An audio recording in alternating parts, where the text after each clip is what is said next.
Hello दोस्तों, are के chemistry classes में आपका एक बार फिर से स्वागत है। आज हम लोग 11th क्लास की जो है first chapter some basic concept of the chemistry का हम एक नया टॉपिक पढ़ेंगे, विलेन की सांद्रता। कैसे विलेन की सांद्रता को मैं व्यक्त करूंगा, तो आप समझिए विलेन की सांद्रता क्या है। कंसंट्रेशन ऑफ द सॉल्यूशन, इसकी जरूरत क्यों पड़ी आप समझ लें।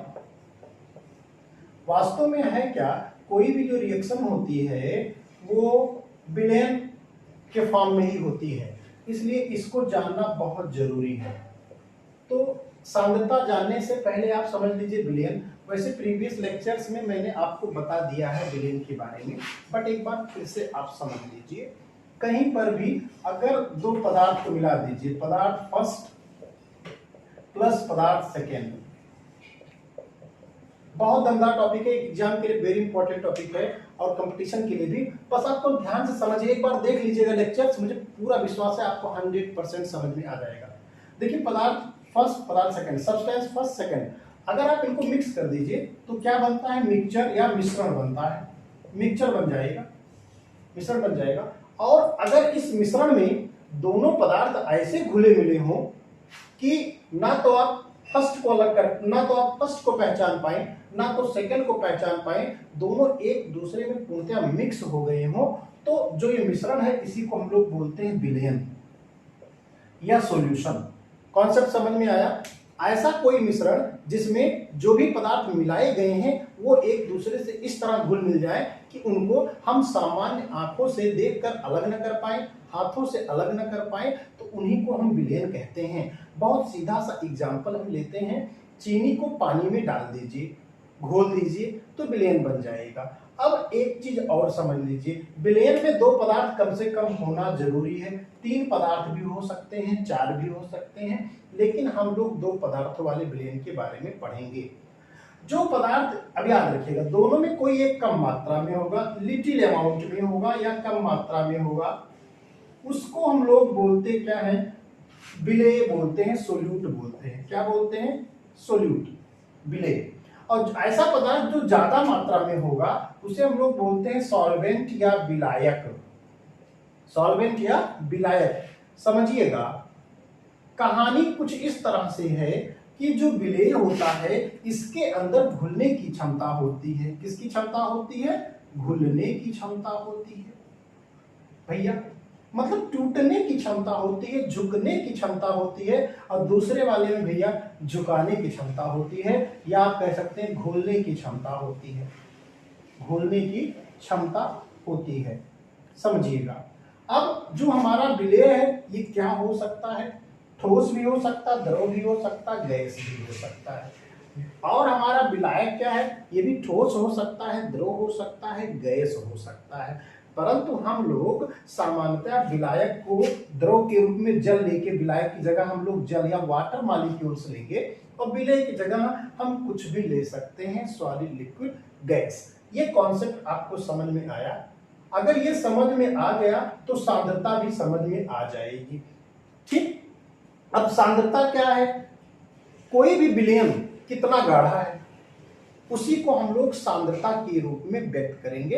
अब सांद्रता के रूप में व्यक्त करने के अलग अलग तरीके हैं भाई। जैसे हमारा जो विलेय है, अब मैं अगर उसको ग्राम में नापूंगा तो सांद्रता दूसरे रूप में व्यक्त की जाएगी, उसको मैं अगर मोल में व्यक्त करूं तो सांद्रता दूसरे रूप में व्यक्त की जाएगी। अगर मैं, कभी कभी ऐसा होता है विलेय की मात्रा बहुत कम होती है तो उसकी सांद्रता कुछ दूसरे रूप में व्यक्त की जाएगी। लेकिन अगर आपसे कोई पूछ ले कंसंट्रेशन क्या है, सांद्रता क्या है, तो बहुत इजी कॉन्सेप्ट है, किसी भी विलयन का गाढ़ापन, किसी भी विलयन का गाढ़ापन, उसी को हम लोग सांद्रता के रूप में लिखते हैं। तो चलिए हम लोग पढ़ते हैं सांद्रता को व्यक्त करने के तरीके। पहला पॉइंट है, सांद्रता व्यक्त करने के लिए द्रव्यमान प्रतिशत के रूप में, मास परसेंटेज के रूप में, आप समझिएगा द्रव्यमान प्रतिशत के रूप में व्यक्त करेंगे। दूसरा हम व्यक्त करेंगे पीपीएम के रूप में सांद्रता को। तीसरा हम पढ़ेंगे मोलरता के रूप में, मोलरता के रूप में। चौथा व्यक्त करेंगे मोलरता के रूप में, मोलरिटी, इसको मोलरिटी बोलते हैं, अंग्रेजी भी समझें, हिंदी मीडियम वाले अंग्रेजी से दूर भागते हैं, गलती भी ना करें। Molality, molality. और एक और है इसका सांद्रता को व्यक्त करने का तरीका है मोल प्रभाज्य के रूप में, मोल फ्रैक्शन के रूप में, मोल फ्रैक्शन के रूप में। ओके, इसे बोलते हैं मास परसेंटेज, मास परसेंटेज। अंग्रेजी भी सीखते रहें। अब ध्यान दीजिएगा, पहले तो हम पढ़ लें कि द्रव्यमान प्रतिशत के रूप में कैसे व्यक्त करते हैं। द्रव्यमान प्रतिशत में समझना है तो पहले तो हम आपको विलेय विलायक बता ही दिए, जिसकी मात्रा कम है वो विलेय, पानी हमेशा विलायक। चलिए, अगर हमेशा याद रखिएगा कि जब विलेय प्लस विलायक मिलाएंगे तो विलयन बनेगा, इसको कहीं दिमाग में रख लीजिएगा। विलेय प्लस विलायक दोनों मिला देते हैं तो क्या बन जाता है, विलयन। अब आप समझिएगा, मुझे द्रव्यमान प्रतिशत के रूप में व्यक्त करना है। सांद्रता को जब भी व्यक्त करते हैं तो अंश और हर के रूप में व्यक्त करते हैं, मतलब अंश बटे हर। कहानी कुछ यहीं से शुरू होती है। हर की जगह क्या रखेंगे, विलयन रखेंगे, और अंश की जगह क्या रखेंगे, विलेय रखेंगे, जिसकी मात्रा कम है उसको रखेंगे। ओके, अब जरा आप समझिएगा, विलेय तो द्रव्यमान प्रतिशत में क्या करेंगे, इसको मैं पहले व्यक्त कर सकता हूं द्रव्यमान प्रतिशत को, इसे मास बाय मास परसेंटेज, द्रव्यमान बटे द्रव्यमान प्रतिशत। इसकी कहानी कुछ इस तरह से होगी, नीचे क्या लिखा जाएगा, विलयन का द्रव्यमान, विलयन का द्रव्यमान। याद रहे जो भी द्रव्यमान प्रतिशत होता है ये जनरली इसका उपयोग कहाँ होता है, इंडस्ट्री में, दवाइयों में। आप देखेंगे सिरप पे कभी लिखा रहेगा मास बाय वॉल्यूम परसेंटेज लिखा रहता है, तो ये बहुत कम मात्रा वालों के लिए व्यक्त किए जाएंगे। याद रहे विलयन का जो भी द्रव्यमान होगा हमेशा ग्राम में लेंगे। किसमें लेंगे, ग्राम में। अब चूंकि द्रव्यमान विलयन का हो गया, अब विलेय का भी द्रव्यमान आप ले लें, विलेय का भी द्रव्यमान। अब चूंकि प्रतिशत माने प्रतिशत 100 से इसे मल्टीप्लाई कर दें, ठीक है, ये आपका आ गया मास बाय मास परसेंटेज, या इसको बोलते हैं वेट बाय वेट परसेंटेज वाला फार्मूला। अब जैसे मान लीजिए आपका एग्जांपल कहीं लिख दिया गया कि किसी भी विलयन की सांद्रता द्रव्यमान बटे द्रव्यमान प्रतिशत में है 20% दिया गया है। इसका अर्थ क्या हुआ, इसका अर्थ यही हुआ कि 100 ग्राम विलयन में विलेय के कितने ग्राम उपस्थित हैं, 20 ग्राम। इसमें दोनों को आपको ग्राम में लिखना पड़ेगा, ध्यान रहे। जैसे दे दिया गया कि किसी विलयन की सांद्रता द्रव्यमान बटे द्रव्यमान में 5% है, इसका अर्थ क्या हुआ, इसका अर्थ यही हुआ विलयन के 100 ग्राम में विलेय के 5 ग्राम उपस्थित है। इसका स्क्रीनशॉट ले लीजिए आप लोग।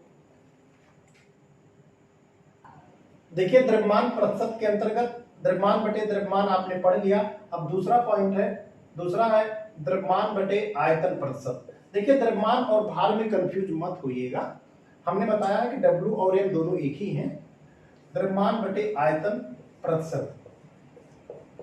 अब एक और लगे हाथ ये भी जान लीजिए, आयतन बटे आयतन प्रतिशत।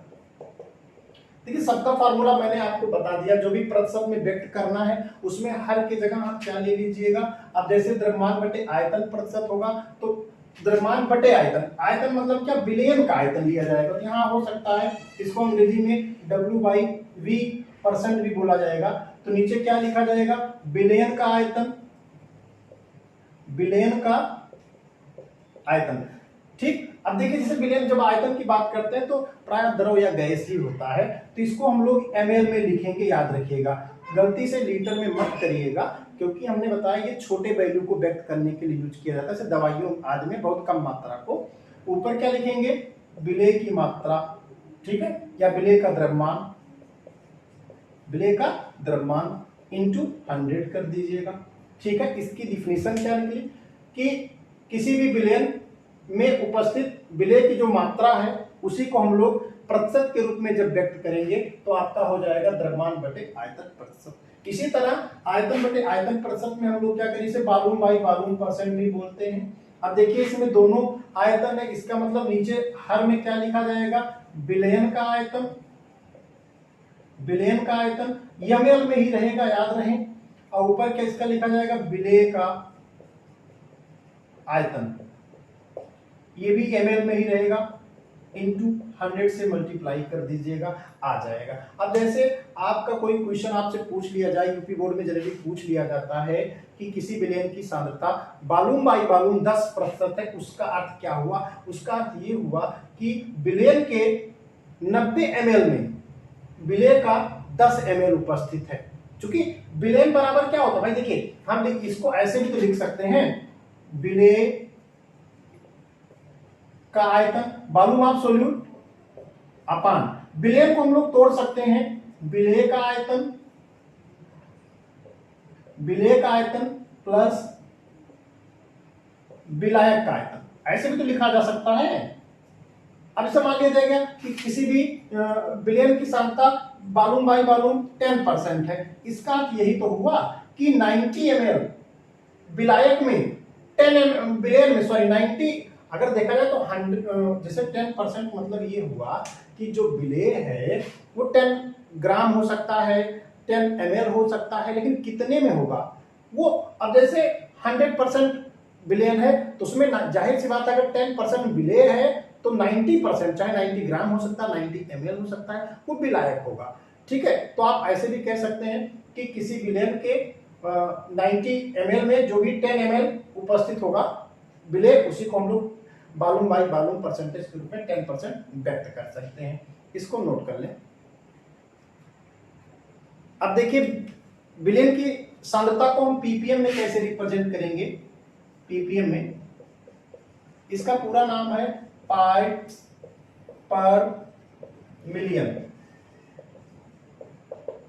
कहानी इसमें भी कुछ इस तरह से होती है कि किसी भी विलयन में, ध्यान दीजिएगा, किसी भी विलयन के 10 लाख कणों में विलय की कितने कण उपस्थित है, उसी को हम लोग किस रूप में रिप्रेजेंट करेंगे, पीपीएम के रूप में रिप्रेजेंट करेंगे। जनरली इसका उपयोग कहाँ होता है, वायु में गंदगी या पोल्यूशन के लिए, वाटर में पोल्यूशन के लिए रिप्रेजेंट करते हैं इसको, और वो भी वायु में जो भी गंदगी बहुत कम मात्रा में या वाटर में गंदगी बहुत कम मात्रा में होती है, उसको पीपीएम के रूप में व्यक्त किया जाता है। एक बात और, तो हम कहानी क्या हो गई, हम ऐसे भी कह सकते हैं, देखिए पर मिलियन मतलब क्या हुआ, 10 लाख, 10 लाख विलयन के कणों में विलय के कितने कण उपस्थित हैं। तो देखिए इसको, इसका फार्मूला क्या निकल के आया, ठीक है, विलयन की मात्रा हर में लिखा जाएगा, विलय की मात्रा, विलय की मात्रा इंटू 10⁶। इसका क्या हुआ भाई, 10⁶ माने 10 लाख। अब हम ऐसे भी कह सकते हैं कि विलयन के 10 लाख ग्राम में विलय के कितने ग्राम उपस्थित हैं, या ऐसे भी कह सकते हैं विलयन के 10 लाख मिलीलीटर पार्ट में विलय के कितने मिलीलीटर पार्ट उपस्थित है, उसी को हम लोग पीपीएम में सांद्रता व्यक्त करते हैं। इसका कॉन्सेप्ट समझ में आ गया, स्क्रीनशॉट ले लें। एक एग्जांपल के माध्यम से इसको समझिए।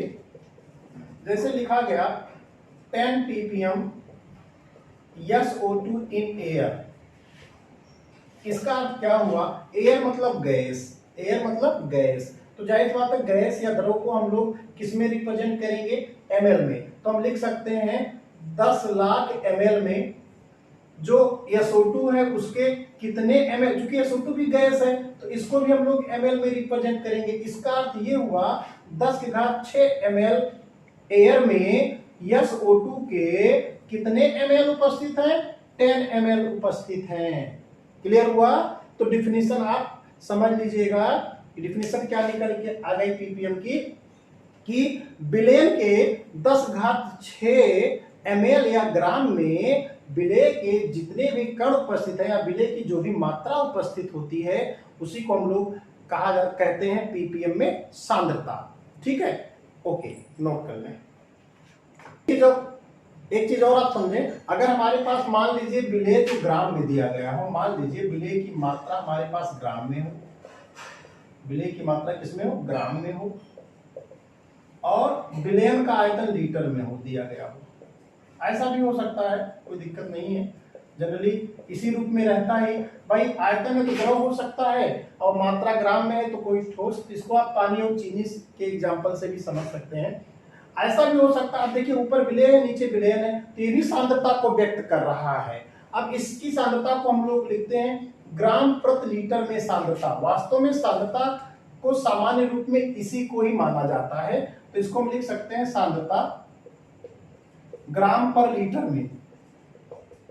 इसी को स्ट्रेंथ ऑफ सॉल्यूशन भी बोला जाता है, विलयन की शक्ति भी इसको बोलते हैं, याद रहेगा, विलयन की शक्ति। मतलब अगर सांद्रता को ग्राम प्रति लीटर में व्यक्त करते हैं तो उसे power of solution, strength of the solution भी कहते हैं। क्लियर है? अब याद रहे, ऐसा भी हो सकता है कि जो विलयन का आयतन अगर ml में दिया गया है तब हम क्या करेंगे, तो कंसंट्रेशन को या स्ट्रेंथ को हम लोग वही विलेय की मात्रा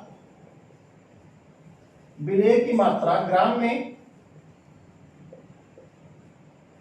और विलयन का आयतन मान लीजिए ml में दिया गया, तो क्या करें, बहुत सीधी सी बात है, विलयन का आयतन दिया जा सकता है, क्वेश्चन में आपके हो सकता है विलयन का आयतन। तो याद रहे ऐसे केसेस में करना क्या है, आपको स्ट्रेंथ हमेशा लीटर में ही रिप्रेजेंट करते हैं, तो ml को लीटर में जब आप कन्वर्ट करेंगे तो जाहिर सी बात है अपान 1000 होगा, वो अपान इंटू 1000 हो जाएगा। तो ये ml में भी आपको दिया जा सकता है स्ट्रेंथ ऑफ द सॉल्यूशन, तो आप इस फार्मूले से निकाल सकते हैं। याद रहे विलेय की मात्रा को हमेशा हम W से लिखेंगे, स्मॉल w से, और विलयन का जो भी आयतन होगा उसे V से लिखेंगे। ठीक, अगर ml है तो यहाँ इंटू 1000 से मल्टीप्लाई कर देंगे और स्ट्रेंथ को C से या S से लिखा जाएगा। ये आपके पास एक अच्छा सा फार्मूला आ गया, इसका स्क्रीनशॉट ले लीजिए। देखिए पिछली हेडिंग में शायद मैंने स्ट्रेंथ ऑफ द सॉल्यूशन को कंक्लूड नहीं किया है जब मैंने शुरू में ये लेक्चर शुरू किया, but strength of the solution भी कंक्लूड कर लीजिएगा। अब आप जरा देखिएगा, इसके बाद हमारा होगा डी, मोलरता। अरे गजब का टॉपिक है।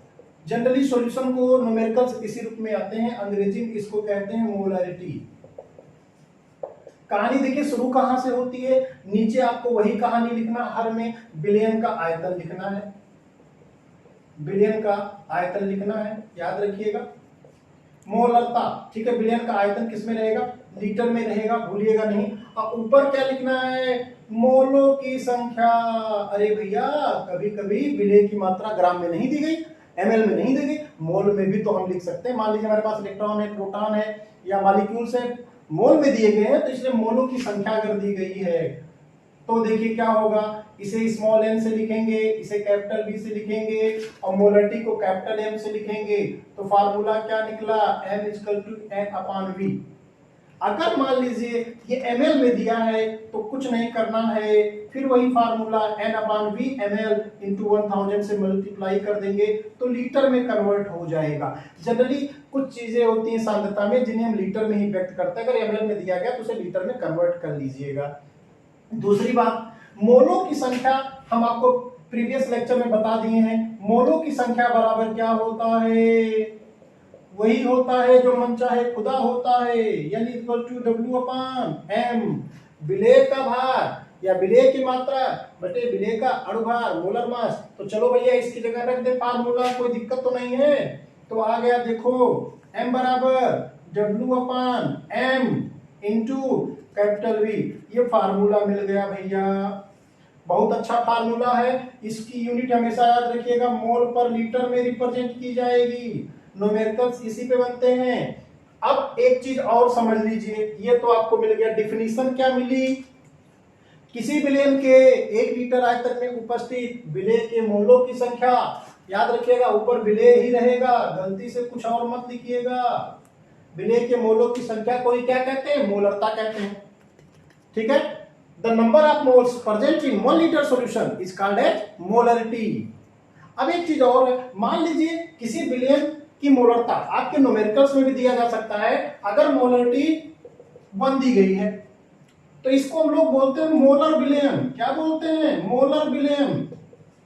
1/2 दी गई है तो सेमी मोलर, सेमी माने आधा होता है, और दिया गया 1/10 तो डेसी मोलर। अब देखिए 1/10 की जगह और क्या लिखा जा सकता है, लिखा जाता है 0.1 भी, तो आप कंफ्यूज मत होइएगा, 0.1 है, मोलरिटी दिया गया कहीं 0.1 मोलरिटी कैपिटल एम, ऐसे में तुरंत से क्या करिएगा 1/10 कर लीजिएगा, कोई दिक्कत तो नहीं है। ऐसे भी अगर एम की जगह 1/100 दे दिया जाए तो इसे बोलेंगे सेंटीमोलर, क्या बोलेंगे सेंटीमोलर, 1/1000 तो क्या हो जाएगा मिलीमोलर, समझे भैया, न्यूमेरिकल आएगा दनादन, अभी परेशान मत होइएगा, लास्ट लेक्चर में मैं सॉल्यूशन ही दूंगा, जितने भी एनसीईआरटी न्यूमेरिकल्स हैं हर न्यूमेरिकल्स का सॉल्यूशन आपके सामने होगा, इसका स्क्रीनशॉट ले लें। अब हम लोग मोललता के बारे में पढ़ लेते हैं, जरा समझिएगा मोललता, अंग्रेजी में मोललिटी, ये क्या है जनाब सुन लीजिए। अगर मान लीजिए जो हमारे पास विलायक है या सॉल्वेंट वो भी ठोस हो और विलेय हमारे पास उसके मोल दिए गए हों, ठीक है, अब मोल में ठोस द्रव गैस कुछ भी हो सकता, कोई दिक्कत नहीं है, तब हम लोग क्या करेंगे, यहां देखिए मोललता में थोड़ा सा दिमाग यूज करिएगा, यहां आपको हर में क्या लिखना है विलायक, विलेय नहीं लिखना, बस यही एक चीज यहां याद रखिएगा मोललिटी में, यहां विलायक की मात्रा केजी में लेनी है आपको, किलोग्राम में लेनी है, ऊपर क्या लिखना है मोलों की संख्या, विलेय के मोलों की, ऊपर तो विलेय ही लिखा जाएगा, मोलों की संख्या, कॉन्सेप्ट क्या निकला, स्मॉल एम से लिखते हैं मोलरिटी को, स्मॉल एम इक्वल क्या मिला small M upon W in KG, by the way अगर ग्राम में दिया गया है इसको क्या करिएगा 1000 से डिवाइड कर दीजिएगा, और स्मॉल एम बराबर मैंने आपको पहले ही बता दिया है डब्ल्यू अपॉन एम, चलिए इसको मैं इस रूप में लिख दूं, तो W upon small M into capital W in KG equal क्या हुआ स्मॉल एम, ये आपको मिल गया क्या मोललिटी मिल गया, क्लियर है। अब एक चीज और आप ध्यान दीजिएगा, जैसे पहले स्क्रीनशॉट इसका ले लें, मान लीजिए कभी कभी विलेय का द्रव्यमान दे देते हैं, विलेय का द्रव्यमान, आपको विलायक का द्रव्यमान नहीं पता है, तो विलायक का द्रव्यमान या मास आप सॉल्वेंट आप कैसे निकालेंगे, विलायक का द्रव्यमान बराबर आप कर लीजिएगा विलेयन का द्रव्यमान माइनस विलेय का द्रव्यमान, तो देखिए इससे आप सीधे सीधे विलायक का द्रव्यमान पा जाएंगे, क्लियर। और एक बात, कभी कभी आपको सीधे विलेयन का द्रव्यमान निकालना होता है, तो आप क्या करेंगे, अगर विलेयन का द्रव्यमान निकालना है तो उसके लिए कॉन्सेप्ट आप समझ लीजिए क्या है, आप पढ़े होंगे density D equal to m upon V, तो अगर विलेयन का द्रव्यमान निकालना माने मास निकालना है, तो कभी कभी क्या होता है क्वेश्चन में विलेयन की डेंसिटी और विलेयन का आयतन दे देते हैं, तो आप मास कैसे निकालेंगे V इंटू D, तो क्या हो जाएगा विलेयन का आयतन गुणे विलेयन का घनत्व, ये सब आगे न्यूमेरिकल्स में काम देंगे। अब देखिए ये हमने लगभग चीजें पढ़ ली, अब हमको केवल एक चीज और पढ़ना है, वो भी पढ़ना है जो है क्या बोलते हैं मोल फ्रैक्शन, एक सांद्रता का एक और लास्ट टॉपिक है जो है व्यक्त करने का तरीका है मोल प्रभात, पहले तो आप इसका स्क्रीनशॉट लें। अब एक टॉपिक है देख लीजिए इसको, ये मोल प्रभात, विलेयन को हम लोग मोल प्रभात के रूप में कैसे लिखेंगे, मोल फ्रैक्शन, देखिए मोल प्रभात में कब व्यक्त करते हैं, जब विलेय और विलायक दोनों की मात्रा मोल में दी गई हो तो हम लोग इसे मोल प्रभात में व्यक्त कर सकते हैं। पहली बात तो आप समझिए, जो विलेयन के मोलों की संख्या जो होती है, मोलों की संख्या वही ग्राम में भार बटे भार बराबर क्या हो जाएगा विलेय के मोलों की संख्या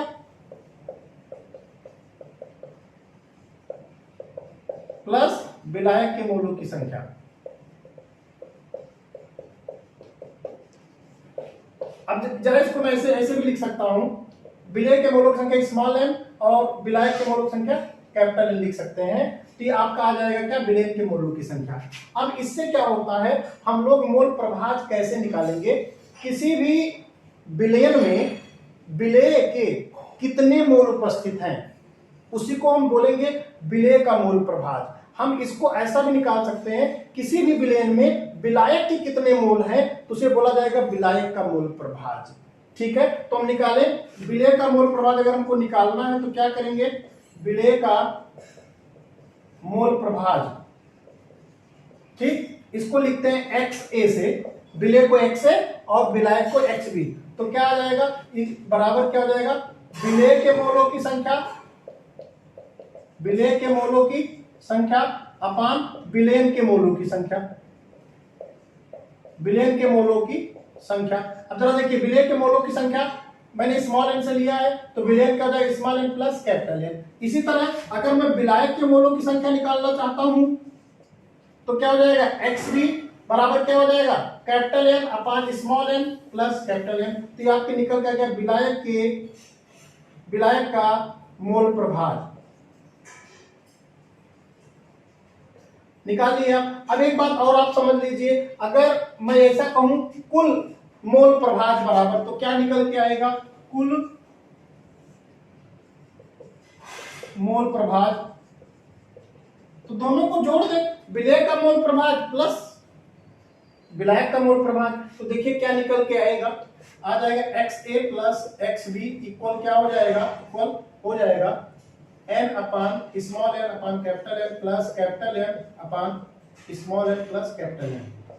अगर आप देखें इसका एलसीएम क्या हो जाएगा, small N plus capital N, ऊपर क्या होता है एन प्लस एन। अगर आप देखें तो कितना आया, 1। अर्थात कुल मोल प्रभाज क्या होता है, विलय और विलायक का मोल प्रभाज x A plus X B equal 1 होगा। इससे क्या होगा, हम विलय का मोल प्रभाज भी निकाल सकते हैं। तो एक्स ए बराबर क्या हो जाएगा, 1 माइनस एक्स बी, या एक्स बी निकालना चाहे तो 1 माइनस एक्स ए। इसका यूज न्यूमेरिकल्स में मिलेगा आपको। और इस तरह से आपके जो ये टॉपिक है फर्स्ट चैप्टर में सांद्रता को व्यक्त करने के अलग अलग तरीके एनसीईआरटी पैटर्न में जो भी टॉपिक है मैंने आपको बता दिया। इससे रिलेटेड न्यूमेरिकल्स आपको एक्सरसाइज में मिलेंगे। Thank you so much.